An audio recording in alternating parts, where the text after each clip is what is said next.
viewers, thank you for joining us. This is an English edition of news from Dalsan TV, Somalia's premier television news network, broadcasting to you the latest news, information and entertainment from Somalia and around the world. My name is Yunus Deko and these are some of our top news headlines. Ocean Stars hosted for dinner by Mogadishu Mayor Madale. Somali officials killed in deadly Al-Shabaab attacks on key bridges in Somalia.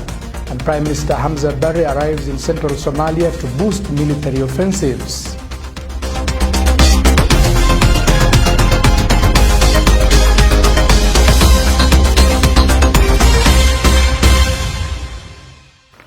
Welcome to this broadcast from Dalsan TV. At least 21 people were killed in two separate bombings in central Somalia's Hirshabelle state.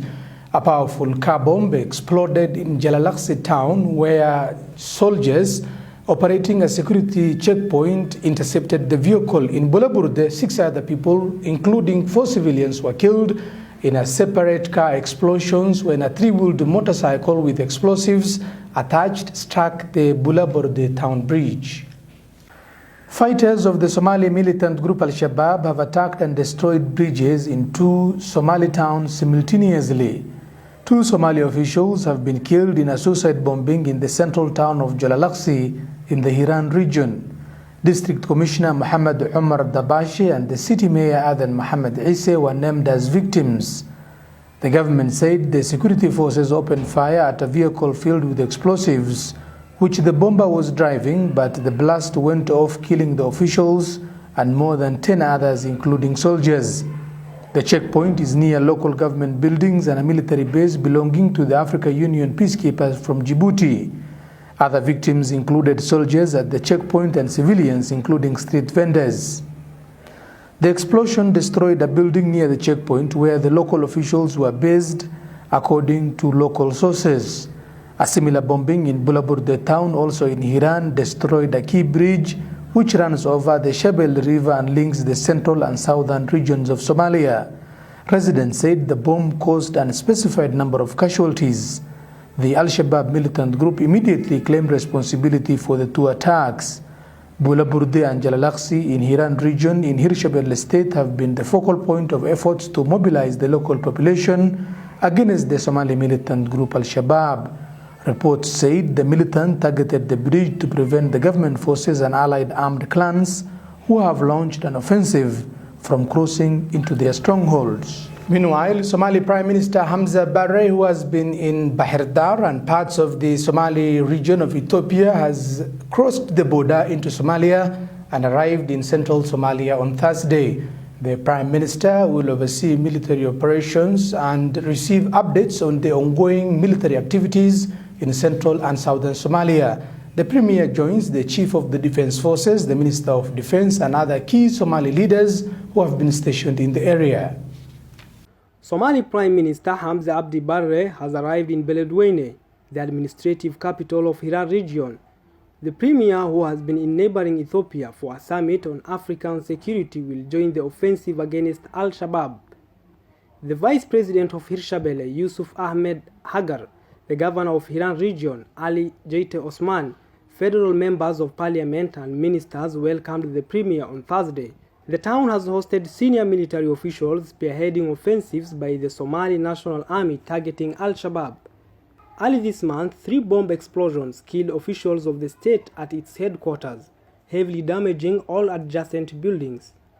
The first car bomb struck the gate of Lamagalai, while another lorry loaded with explosives gained entry inside the compound, exploding right at the center. A third car loaded with explosives targeted first responders at the scenes, making the attack one of the deadliest in the town. Somali National Army soldiers have been conducting operations aimed at flushing out the group from the hands of the militants. The liberated villages' towns were strategic towns for the jihadist group Al-Shabaab fighting to topple the central government. Offensives carried out by locals assisted by the government to liberate Al-Shabaab-controlled areas have been fueled by the continuous atrocities by the group on local civilians. The militant group has been using these towns as strongholds for organizing their terrorist attacks with explosives and suicide bombers on different parts of Somalia. The Somali government has expressed its solidarity with the armed forces who have taken up to resist the Al-Qaeda ally in Africa.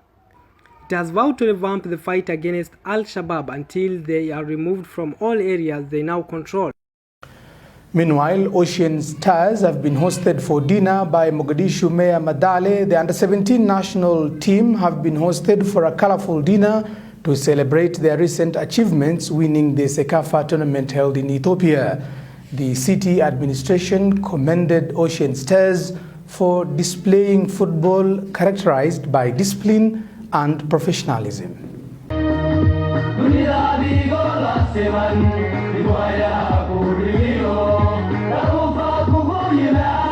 The mayor and governor of Banadul region hosted the under-17 Ocean Stars national team for dinner in Mogadishu on Wednesday. Flanked by senior officials of the Mogadishu regional administration, Mayor Yusuf Hussein Medale expressed his congratulatory message to the team for putting up a strong fight and winning the Sekafa championship. Mayor Madale reiterated gratitude to the Somali government for fully supporting the team as they made a historic mark at the continental scene for the first time.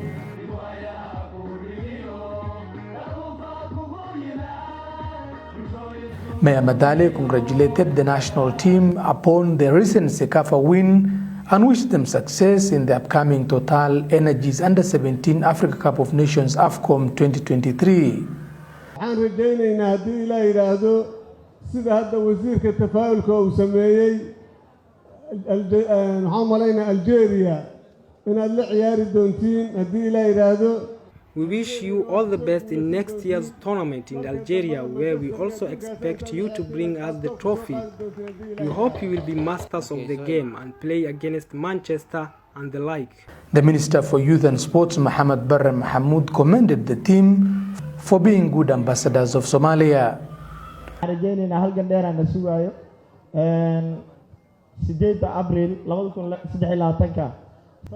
There is a long struggle ahead of us. The journey to Algeria to play the AFCON in April is waiting for us. We will be back with victory as well.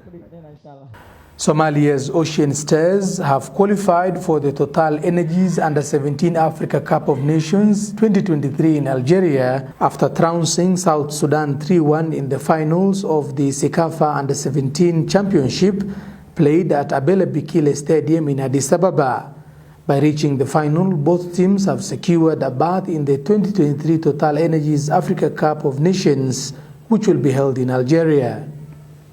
A new date has been set for AU peace talks in Ethiopia. The Ethiopian government said on Thursday that peace talks on the nearly 2-year-old war on Tigray will start in South Africa next week. International calls for a halt to escalate violence in the northern region of Ethiopia have been mounting since a failed bid by the AU earlier this month to bring the warring sides to a negotiating table.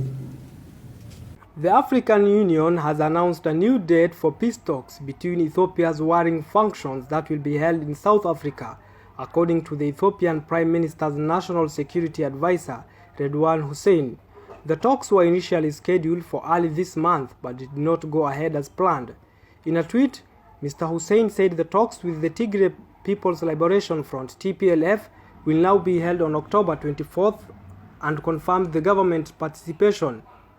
The TPLF has not commented on the new date but has previously welcomed peace talks with the government.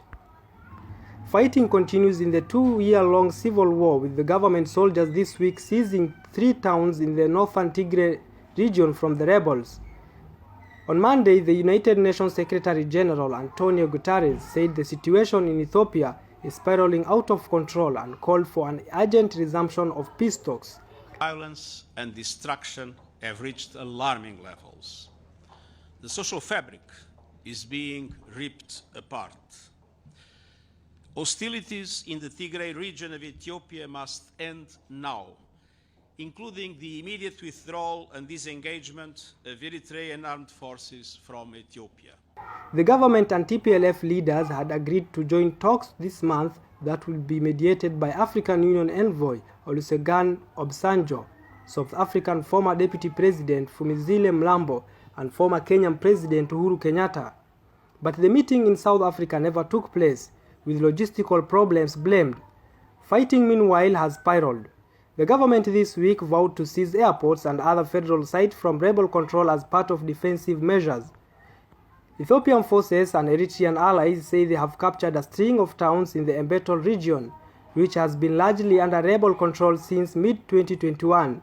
Their armies advance stoked fears for civilians, aid workers and displaced people caught in the crossfire. Witnesses had reported heavy shelling of civilian centers like Shire, a town where an International Rescue Committee aid worker was among 3 people killed last week. The United Nations this week said that the situation was spiraling out of control and inflicting an utterly staggering toll on civilians. Tigray and its 6 million people are virtually cut off from the outside world, facing dire shortages of fuel, food and medicines, and lacking basic services, including communications and electricity. Meanwhile, Iran has called Western allegations that it supplied Russia with drones disappointing. Representatives from the Russian Federation and Iran have denied that the Russian military has used Iranian-made drones in the war in Ukraine. Iran's UN representative sharply denied the Western allegation that Tehran supplied Moscow with a fleet of drones for use in Ukraine. Iran's their comments followed a closed door of the UN Security Council meeting where the United States, Britain and France raised their implications of the Iranian arms transfer to Russia. Kyiv has meanwhile invited UN experts to inspect what it says are drones from Iran. Disappointing that to pursue their political agenda, these states are trying to launch a disinformation campaign against Iran.